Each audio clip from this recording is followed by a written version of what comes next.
The House of Representatives has commenced a public hearing on the proposed tax reform bills, gathering stakeholders from various sectors to share their perspectives.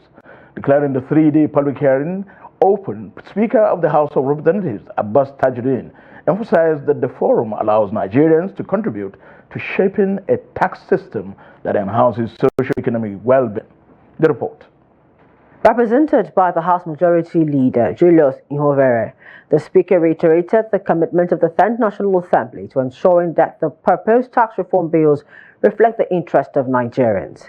He noted that the bills aim to boost the nation's revenue base, create a favorable environment for investors, and streamline tax collection processes.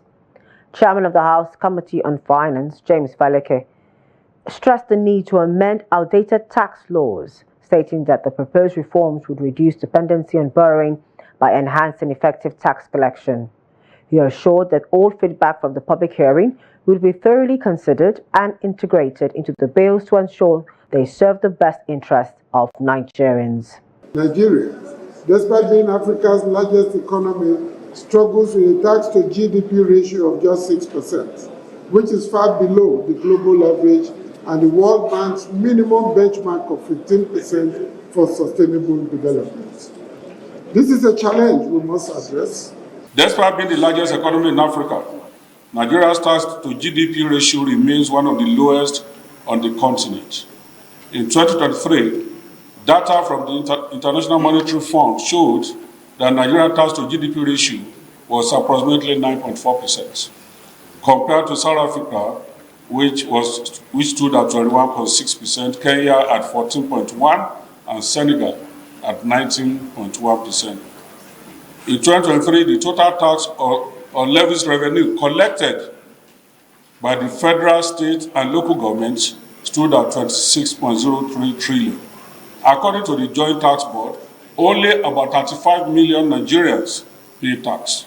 During the 4-hour session, individuals and organizations presented their memoranda showing support for the bills while also highlighting specific clauses that require further review. The Nigerian Customs Service raised concerns over Section 40 of the Nigerian Revenue Service Establishment Bill, fearing that its implementation could threaten the agency's existence. Similarly, the Kano State government expressed support for the bills but urged lawmakers to reconsider certain provisions, including the inheritance clause. Nigerian Revenue Service Established Bill, Section 1.6 to completely legislate Nigeria Customs Service out of existence, if you pardon my words. So we raised our objection, our observation also on Section 4S.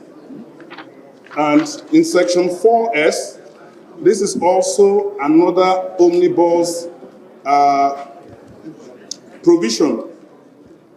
This particular provision gives the proposed NRS oversight functions over all taxes and levies. We think that there is a need for the government to expand the fiscal space, but when inflation is at 34% and VAT is a consumption tax, we do not think that this is the right time for us to contemplate increasing the VAT rate.